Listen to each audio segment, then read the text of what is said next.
Currently, Earth. It was February 17th in the year 1820 that Senate passes the Missouri Compromise, an attempt to deal with the dangerously divisive issue of extending slavery into the Western territories. From colonial days to the Civil War, slavery and Western expansion both played fundamental and inherently incompatible roles in the American Republic. As the nation expanded westward, the Congress adopted relatively liberal procedures by which Western territories could organize and join the Union as full-fledged states. Southern slaveholders, eager to replicate their plantation system in the West, wanted to keep the new territories open to slavery. Abolitionists, concentrated primarily in the industrial North, wanted the West to be exclusively a free labor region in hope that slavery would gradually die out if confined to the South. Both factions realized their future congressional influence would depend on the number of new slave and free states admitted into the Union. Consequently, the West became the first political battleground over the slavery issue. In 1818, the territory of Missouri applied to Congress for the admission as a slave state. Early in 1819, a New York congressman introduced an amendment to the proposed Missouri Constitution that would ban importation of newly enslaved people and require gradual emancipation of existing enslaved people. Southern congressmen reacted with outrage, inspiring a nationwide debate on the future of slavery in the nation. Over the next year, the congressional debate grew increasingly bitter, and Southerners began to threaten secession and civil war. To avoid this disastrous possibility, key congressmen hammered together an agreement that became known as the Missouri Compromise. In exchange for admitting Missouri without restrictions on slavery, the compromise called for bringing in Maine as a free state. The compromise also dictated that slavery would be prohibited in all future Western states carved out of the Louisiana Territory that were higher in latitude than the northern border of Arkansas Territory. Although the Missouri Compromise temporarily eased the inherent tensions between Western expansion and slavery, the divisive issue was far from resolved. Whether or not to allow slavery in the states of Texas, Kansas, and Nebraska caused the same difficult issues to reignite several decades later, leading our nation toward a civil war.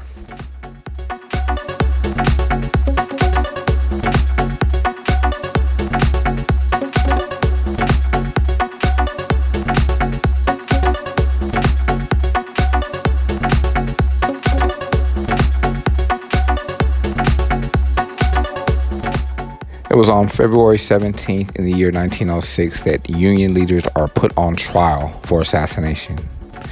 Union leaders Bill Hayward, Charles Moyer, and George Pettibone are taken into custody by Idaho authorities and the Pinkerton Detective Agency.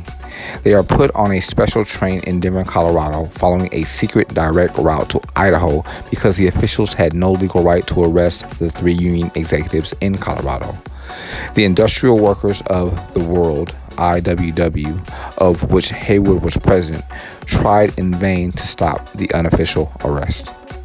Idaho had resorted to this gambit in an attempt to bring the Union leaders to justice for the assassination of former Governor Frank Steunenberg. On December 30th in 1905, a powerful bomb affixed to Steunenberg's front gate exploded, and he continued his eternity as he was returning to his home in Caldwell, Idaho. The former governor was a target for Union miners after his role in breaking a strike in Coeur d'Alene years earlier. In order to solve the crime, Idaho called in the Pinkerton Agency and the country's most famous private detective, James McParland.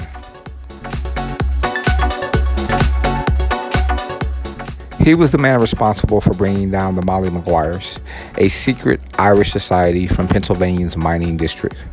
All men visiting Caldwell were detained and questioned after the bombing, and police began to focus on a man named Tom Hogan. Through a combination of trickery and intimidation, McParland got Hogan to admit that his name was really Harry Orchard, and that he had been hired by the Western Federation of Miners. Orchard implicated Bill Hayward, Charles Moyer, the president of the Western Federation of Miners, and others in the plot to kill Steunenberg. However, these men were in Colorado, where local authorities were friendly to the unions and would not extradite them based on the confession of a murderer. Government officials in Idaho, including the current governor and chief justice, sanctioned a plan to kidnap Hayward, Moyer, and Pettibone so that they could be put on trial in Caldwell. Despite the blatant illegality of their operation, the union leaders lost their appeals in federal court and were forced to stay in Idaho to be charged with conspiracy to commit murder. However, the union had one more ace up its sleeve.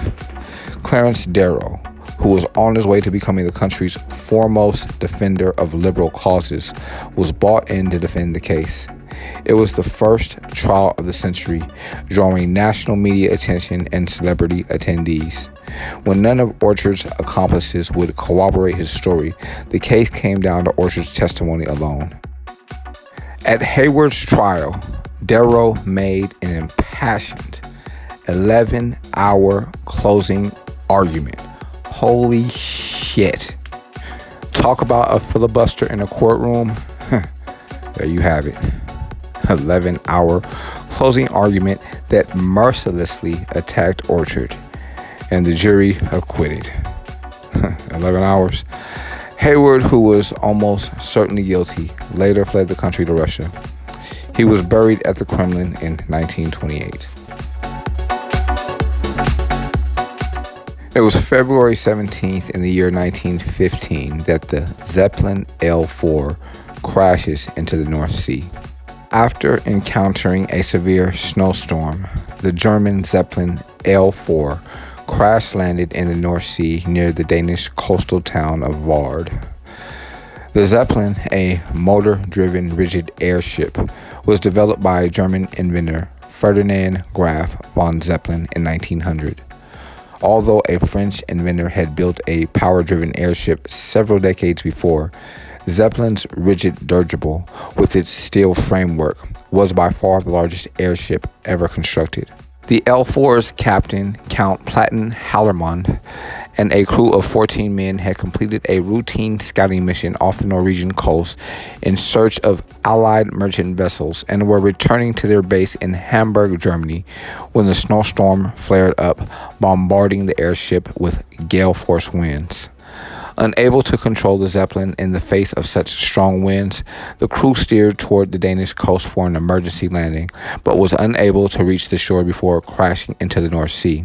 The Danish Coast Guard rescued 11 members of the crew who had abandoned ship and jumped into the sea prior to the crash. They were brought to Odense as prisoners to be interrogated.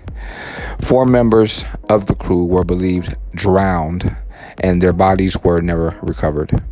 1 month earlier, the L-4 had taken part in the first ever air raid on Britain in January of 1915, when it and 2 other Zeppelins dropped bombs on the towns of Great Yarmouth and King's Lynn on the eastern coast of England. 4 civilians continued their eternity in the raid, 2 in each town. The Zeppelins would continue to wreak destruction on Germany's enemies throughout the next several years of war. By May of 1916, 550 British civilians had continued their eternity via the destruction of aerial bombs.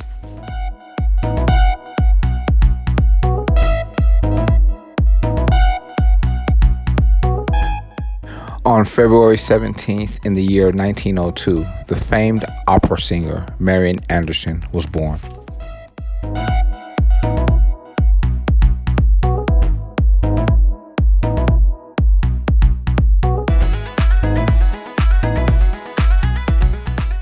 On February 17th in 1936, legendary NFL running back Jim Brown was born.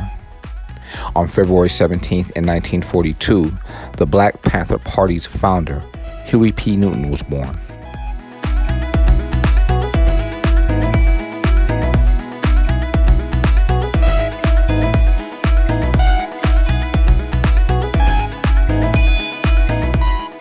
It was on this day in 1891 that black inventor A.C. Richardson invented the butter churn. It was on this day in 1982 that jazz pianist Thelonious Monk continued his eternity. The information documented on this audio file can be verified on history.com.